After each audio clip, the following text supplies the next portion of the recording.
improve our technique. Many pieces by Liszt, for example, just an example is the Hungarian Rhapsody number 6, which of course is a piece that makes you work on your octaves like crazy and octave repetition. So I'm just saying you don't always have to go to studies to look for repertoire that will improve your technique. You can of course also find this in pieces of the piano repertoire in general that we would also perform on stage. But today I just made a list of studies only because there is already so much that I find helpful, and otherwise this video would be way too long. So I want to start out with QIWI. QIWI is a composer that of course is very famous for his piano studies, and I find that this is rightfully so because he has so many helpful studies, and I studied him a lot when I was young. I started out with his easier studies. He has studies for beginners. Then I moved on to his Opus 139. His Opus 139 is called 100 Progressive Studies. This is something that I would recommend when you are not a complete beginner, but when you are starting to try to improve your technique. They are 100 short studies that really help you a lot. I actually went through every single one of them at a very young age, and I found that it was a great foundation for my technique. Now, staying with QIWI, I just want to recommend 3 more cycles of studies. One is the Opus 299. It's called the School of Velocity. It's very much focused around playing quickly, playing very fast, which is why it's called the School of Velocity. I didn't play every single one of those studies, but I played a lot of them, and I found them very, very helpful. So this is definitely a cycle that I would recommend. And then the other one is the Opus 740. The Opus 740 is called The Art of Finger Dexterity. And this is, I would say, a little bit harder than the Opus 199, but also very worth it. He goes through so many different technical difficulties and really works on them from every angle and every perspective. So I would definitely recommend this cycle as well. And he has one cycle that kind of prepares you for the Opus 740, and this is the Opus 636. I think it is also called something like the Preparation for the Art of Dexterity or something along those lines. So these are the 4 opuses by QIWI that I find are definitely worth studying. Opus 139 for beginners, Opus 299, the School of Velocity, and then Opus 636 and 740, which are both connected to the Art of Finger Dexterity. Next up for me was Hanon. Hanon is pretty famous for his exercises. They are called the Virtuoso Pianist, and I find that these are also great exercises for a beginner. You can do them at any kind of speed, and I find that they really get you into that feeling of securing where each finger is, especially concerning scales and intervals. I would definitely recommend Hanon. I also did Hanon kind of at the same time as I did the first QIWI cycle that I was talking about, and I found that very helpful as well.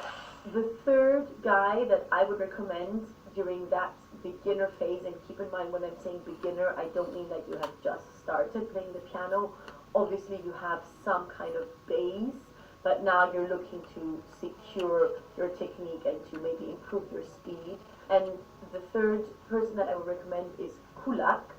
He is a little less famous, I would say, than Hanon and QIWI, but he wrote an amazing cycle of studies concerning octaves, and it is his Opus 48, and it's called the School of Octave Playing. For me, this really was a revelation when I started studying him, because he really focuses on the whole looking at the thumb only, moving the thumb, playing all the octaves from the thumb, which is exactly what I do and what I find extremely helpful. So I would definitely recommend Kulak. He has exercises like you press the 5th finger and then only play the thumb and things like that. He really helped me in my octave playing a lot. I actually kind of discovered him a little later. I think I started studying Kulak when I was 12 or 13, but I would actually suggest starting that earlier if you're already playing the piano. I wish I would have already studied Kulak when I was 7 or 8 years old. The next cycle of exercises I would recommend is Pishna Technical Studies. I find that those are actually quite hard. I know that they are also suggested kind of like Hanon to start with to improve your technique, but personally I find Pishna pretty difficult. I think they are very rewarding and very good because they really make sure that your fingers are so independent. They focus a lot on finger independence, but I don't think that I could have played them just when I was starting out. So just keep that in mind. For me, at least personally, Pishna is something definitely to do, and that will help you, but maybe when you've already done some Hanons, some Chinese, then look into the Pishna study. The other cycle I would like to recommend is by Brahms 51 exercises. The 51 exercises are from his works without opus number 6. These are very, very helpful works without opus number 6. The 51 exercises are from his works without opus number 6. These are very, very helpful exercises. I love that they are also kind of influenced by this musical feeling that Brahms has.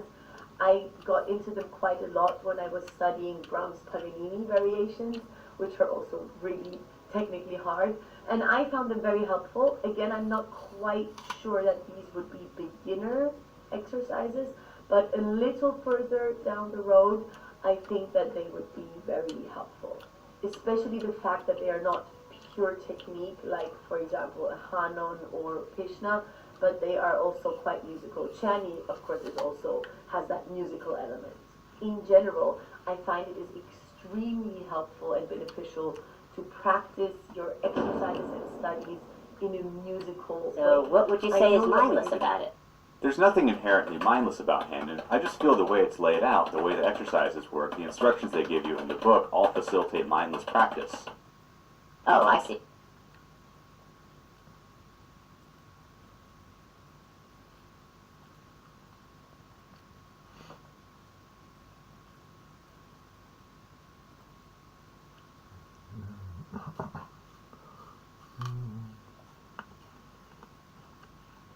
Doing Hanon or Pishna, this is very hard because it really is just going up every note, so it's not really musical. But even there, if you try to start out a little softer, put a kind of crescendo in there, I think this is so valuable to never just do pure technique.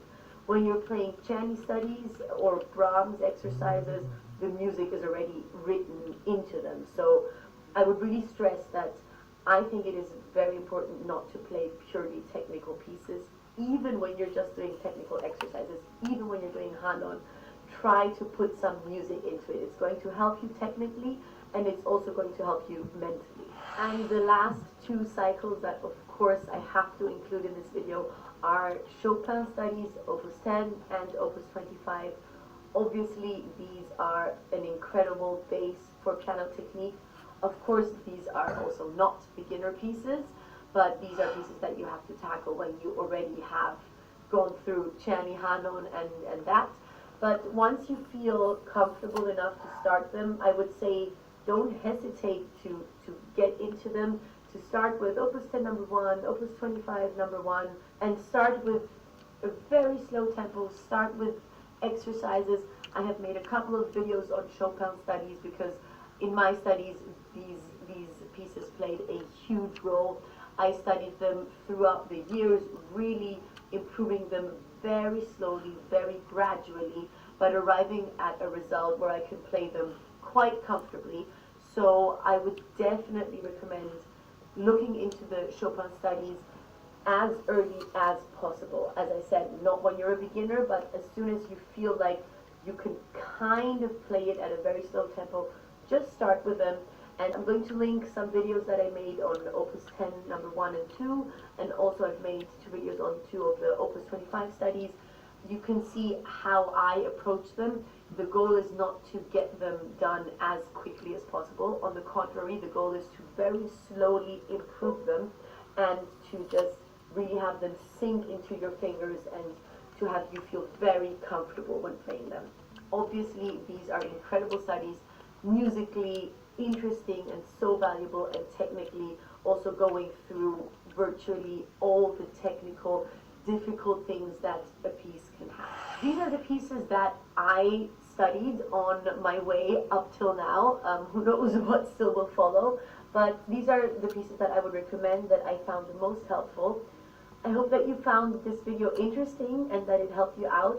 Definitely let me know which studies you have found the most beneficial, which studies you're working on right now, and which studies you would recommend to other pianists. I think this is an interesting topic, especially because everyone has his own unique approach to piano technique anyway, and different studies help different people.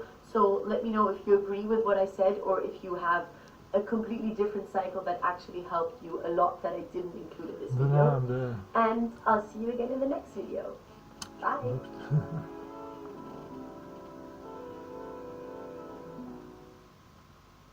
Your work can feel much smoother with Monday.com WorkOS.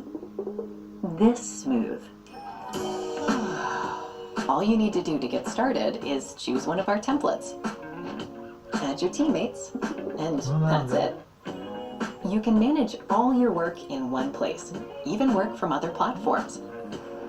Just start using it. It's super intuitive.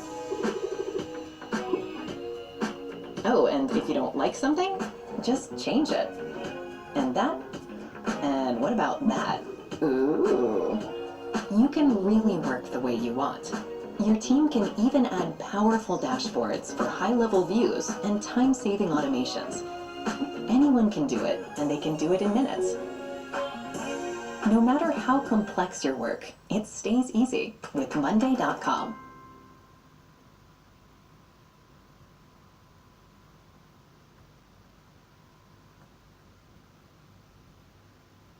If you want to lead something, start by saying, this is what I care about, this is what I want to do, and why I think you should care about it, and you should want to help. Hardly a day goes by that I don't think how fast my life has flown. How I remember as if it were yesterday, the first day I became president.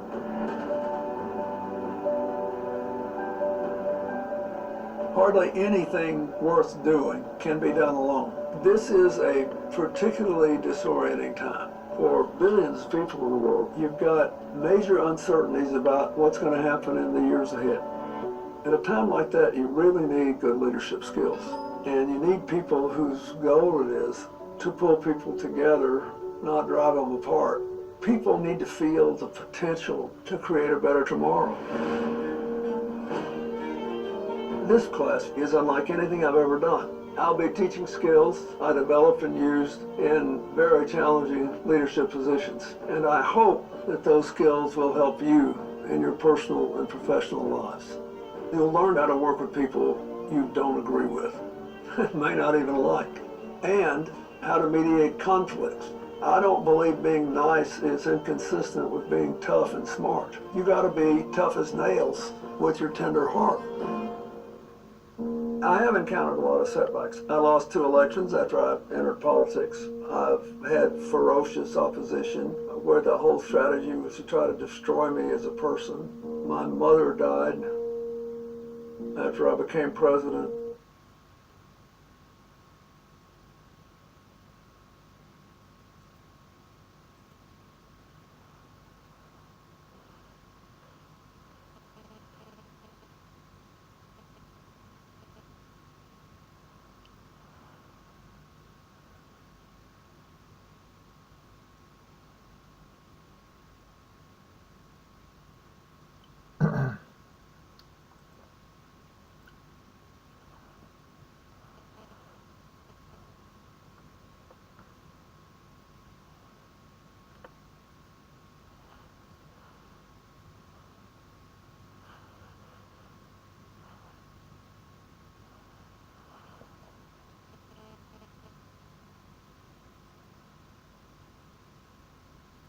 It's Christmas Eve, so happy Christmas Eve. I wasn't actually going to do a video today, but there's some information that I think is really quite important to inform what we do over the holiday period. Now, before we get to that, let's just look at some information from the Office for National Statistics. So wherever you are, basically this same information is going to apply. It's just that the Office for National Statistics in the UK are fairly proactive and they've collected a lot of data. But in my view, wherever you are, wherever you're watching, you are going to be exposed to Omicron relatively soon. I believe we all are. Now that could turn out to be very good news, and that's partly what this video is about. But let's look at the data we've got.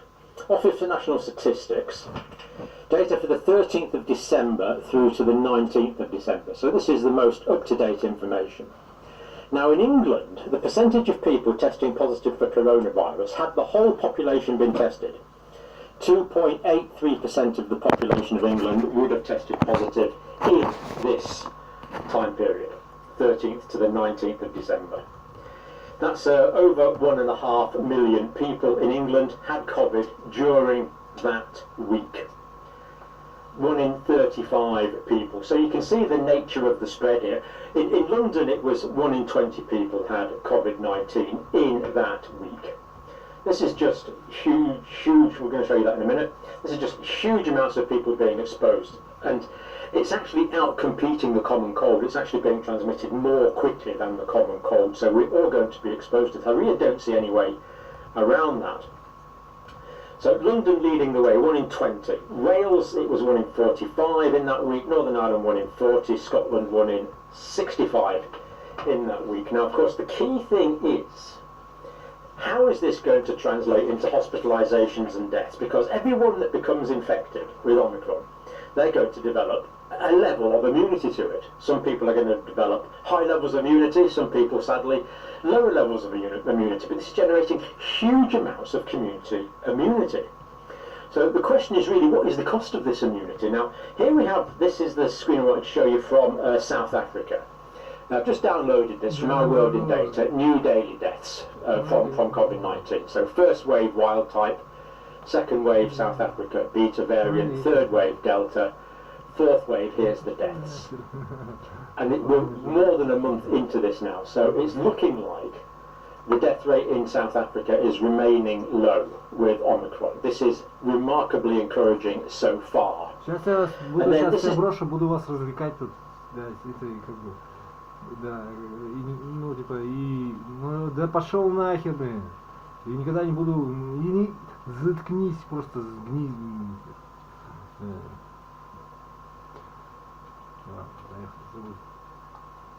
This is today's data actually for hospitalisations in South Africa. Down slightly, 9.13, just over 9,000 people in hospital diagnosed with SARS coronavirus 2, which in South Africa know is all, 98% of that is Omicron. And this is the amount of people in hospital, 9,000 for the population of 60 million. And relatively small numbers in intensive care, relatively small numbers in high care. And the people requiring ventilation for the whole country, 249. This is at the moment, this is data for the 24th of December. And just over 1,400 in the whole country requiring oxygen. This is a dramatically different picture from what we have seen with the Delta wave. Now, this is the most up-to-date information from the UK that I currently have. There we go, 300 people in hospital with Omicron, 24 deaths with or from Omicron. We don't know if it's with, we don't know if it's and, we don't know if it's coincidental, we don't know if it's the cause, we just know it's 24, who died within 28 days of a positive diagnosis. But so far in England, 300 people hospitalised. It's a really pretty small amount so far. Looking good, and South Africa also looking pretty promising. So this is the South Africa site here. Do have a look at this. It's a very good site actually. The data's there. You just need to click on that to expand it, and you can pick out various other bits of data that we've been looking at. So the number of hospitalisations has been rising, but not dramatically so compared to previous waves. It's the key. Is the key message there. Now, can I give you the next screen now? Probably not. Never mind. Right, so let's go on to the data now from. So there are all the references for that. Let's look at Tim Spector now. So he's the next person that we need to talk to about this, and I've just worked out how to do it. So, this is the data from the UK here. Second screen. There we go. And as we